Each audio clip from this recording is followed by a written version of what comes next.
Hi, everybody. Oh, thanks for putting up my slides. I'm Derek. I'd like to point out two key things on this slide. One, the big, huge fish.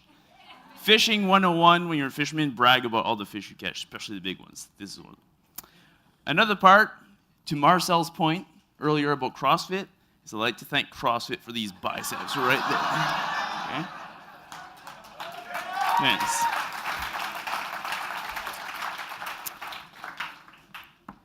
So, today I'd like to talk to you guys about choices.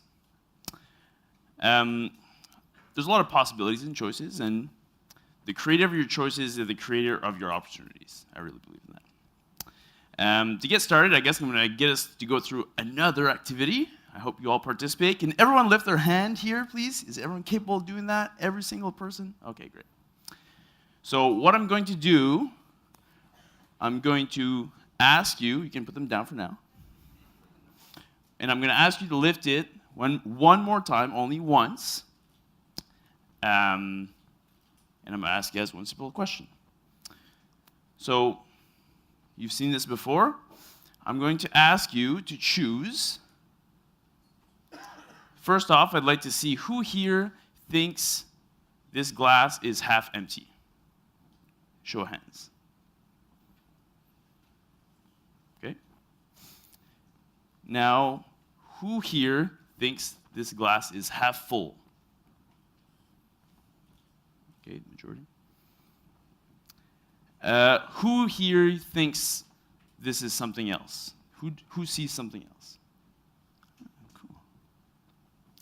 So it's interesting that there's clearly everyone assumes there's two options here for the majority of people, for the most part. But what I'm going to try to push you guys to think about today, and maybe realize, is that there may be a lot of other opportunity than the two that we assume, the two choices that are typically in front of us. A story I like a lot is about movie theaters back in the day, a long time ago. I don't remember this, but apparently there was, at one point, you could go to a movie theater, and when you wanted to buy a soda, fountain pop, there was only one size. It was either you bought a soda or you didn't. So of course, like any other business, they want to increase business, make more money, make more margins. So marketing, sales team was like, how can we increase sales? So they brought in different type, orange pop, root beer, Coca-Cola, whatever. They tried changing the packaging, giving discounts, but they just couldn't really have the impact they wanted to. Till one day, someone in sales and marketing said, you know what, I've got an idea. I know it may not seem crazy now, but at the time they said, I know, we're going to have different sizes. Seems very basic and fundamental. But think about that. Before, as a consumer, I was going to the theaters and I was saying, I was faced with a choice. I have a choice. Do I want soda or do I not want soda? That's the perceived choice I was having. Now, these marketing geniuses said, if we give them more choices, then they might decide to choose one. So now it's no longer do I want soda or not, it's what size do I want? Do I want a lot of soda? Do I not? A little bit? But really, we had the same choice before when there was just one size. I could buy the same size and just fill it up halfway. So what happened when they increased all these sizes, they small, medium, large, we had all these choices, they doubled their sales.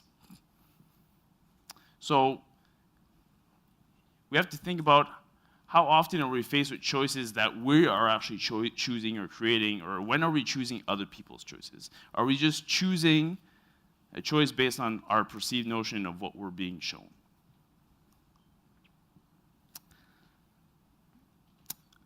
This is called the Ellsberg Paradox. Anyone ever seen this? Maybe not. So this is based on two jars, A and B. There's 100 balls in each jar.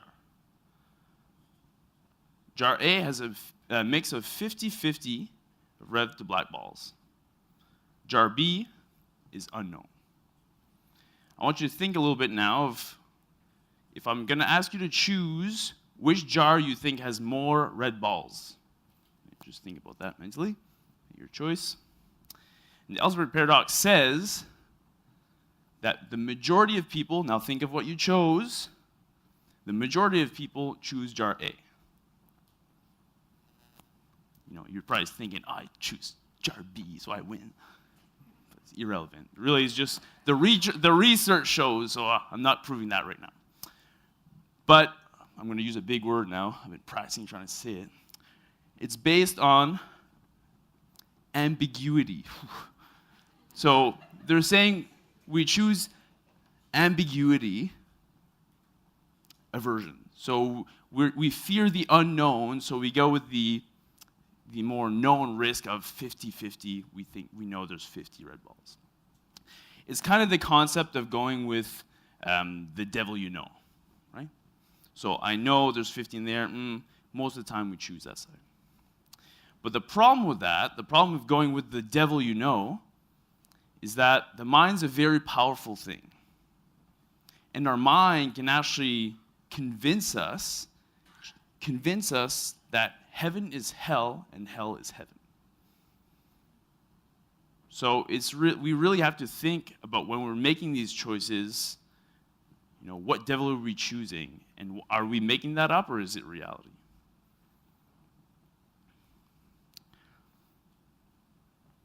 I don't play the lottery. I just think there's no way I can win. I think it's just too big of a goal, too big of a choice. There's absolutely no way I could actually win the lottery. Right? I know some people do, and some people think there's choices, etc. But oddly enough, odd turn of events, one of my best friends won the lottery, $1 million. Whew. He's a real close friend now. I call him all the time. So what's funny is that, I don't play the lottery, never have. So once my buddy Al won the lottery, all of a sudden, everyone around us, all my buddies, a lot of other people, started playing the lottery, right? Because all of a sudden, the odds changed. Now, before my choice and my opportunity of me winning the lottery, or them, because I still don't play, all of a sudden they perceived as, well, if he won, maybe I could win. Maybe those odds are in my favor. So they convinced themselves that, hey, the opportunity is there to win. So all of a sudden, everyone's playing the lottery, and this big thing, everyone's checking, and we all think that, next week, another buddy's going to win the lottery. The funny thing is that Al's here on the left. On the right is Mark. So Al, my buddy, won the lottery. They both went together. Al's never bought a lottery ticket in his life. How it happened was, short condensed story, Al and Mark are business partners. Mark plays the lottery, and Mark has always played the lottery. And the one time that he went to the convenience store and bought this one special ticket, he decided, my wallet's not here, I'm going to pay with the company card. Well, let me tell you, Al was one happy guy. Yeah. So, point of the story is, if you're gonna buy a lottery ticket, don't use your company card. A. But B, it's also that really what my friends should have been doing to follow this example is to keep not playing the lottery. Because the perception that there was more chance of them winning the lottery was actually false. Al didn't win the lottery, and the odds of them having a partner that would do that is just beyond them. So, more than anything we make decisions. I love this quote. Because I feel like every day we're faced with decisions we need to make. Everything we do in life, when we create something, when we decide to go somewhere, anything we do in business, in life, education, we're making decisions. They're very important. They dictate where we're going in life. A basic fundamental of the choices we make is relationships. So when we think about it, we'd like to think like, oh my God, it just happened. It was love or this and that. But really, what we're doing when we're choosing who we're going to be with, who we're going to marry. We're making a choice. So I think back of like the evolution of, I won't go too far back, but let's say my grandparents' time of where did they find people that they were going to essentially date or eventually marry? Well, my grandparents, it was in the village. They would go to church. They would go to the fair, the rodeo, not the bar, the actual rodeo. You know, and they would meet people there, you know, and eventually court them, and then fall into love, and then happily ever after. But still, from a specific pool of people, they had to choose from that point who they're going to meet. It evolved into social media. All of a sudden, we're connected. You know, we've got all these people all around us. We've got a little bit more choice. We can creep people on Facebook and all this kind of stuff. So there's a little bit more opportunity, but we're still choosing based on the pool of people, individuals in front of us, and then we make a choice of who we're going to be with. And then as of recently, we have something more interactive that we can actually say, well, I want to be with someone that's in a 150-kilometer radius, and what I'm going to do, I'm just going to choose from those people. It's really romantic when you watch. I watch with my buddies, like, no, yes, no, yes, no, yes, no, yes, yes, no, yes, no. That's pretty much dating in 2016. So what I'd like to think a little bit more about that is the unfortunate part is that what we're saying is this is what I want, and these are the choices and options available to me, and I'm going to pick from that. Really. In those three examples, it's kind of the same thing. Well, my village, on social media, or on the 150-kilometer radius, these are my choices. Who of them am I going to marry? What I'm hoping that we can consider today is that instead of saying, look, these are the choices that I have to choose from, what if we could choose something different? Just to consider that possibility. Or what if we could create something different, not a person, maybe eventually. But if you could just look at different opportunities and look at it at a different angle. So instead of just saying, this is my options here, what about considering something different?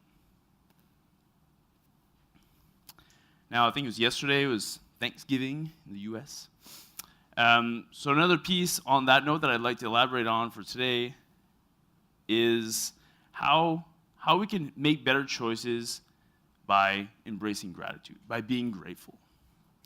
What I mean by that is when we're moving forward and we're always chasing something, we're always chasing better, we're always chasing to advance ourselves. I mean, that is the goal, I understand. But when you can make decisions of a position of gratitude, when you're grateful for what you have and you see what you've done, see where you're going, it opens up so many possibilities. Example of that, this is Jean Boko. He's from Africa. He's 15 years old. And Jean, throughout most of his teenage life, has walked 5 times a day to the local watering hole. So I don't know exactly how far it is, but he could only do 5 trips a day.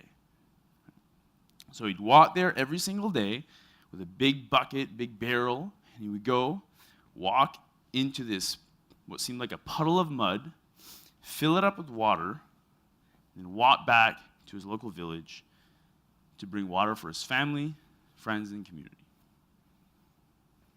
Now, this water was brown. It was, and God knows there was cows, etc., in the water. It was really what we seemed disgusting, but he was just happy to have water and to be able to provide that for his family. Now, a few years ago, or I think it was last year, awesome organization, charitywater.org, built a new clean well closer to the village. So now Jean was happy to just have water, but now to have clean drinking water that was not even a quarter of the distance from before. He's seen this as an opportunity. He could go 4 or 5 times more times to get water for more people. Right? And not only did he appreciate that water that he had before, now he had good, clean drinking water, and everyone in the village the same thing. But again, before he was just happy to have water in general. Even though they were bringing this water, it was brown, it was disgusting. So now, thinking of Jean's story, and thinking how grateful he was to just have water in general, I'd like to make you guys think again, especially everyone that answered the question already. What do you see in this slide? Do you see this glass as half empty? Do you see it as half full? Or do you see it as completely full of clean drinking water that we get to enjoy every single day that others may not have?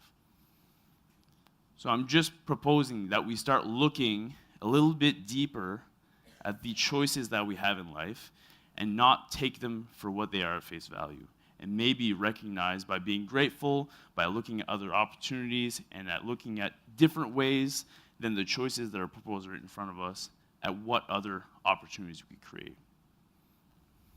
So one thing that I love to live my life by, and I'm trying to do it day by day, and I hope this is really the main message that I want to leave you guys with today, is that possibility is a choice, and it's actually ours to create.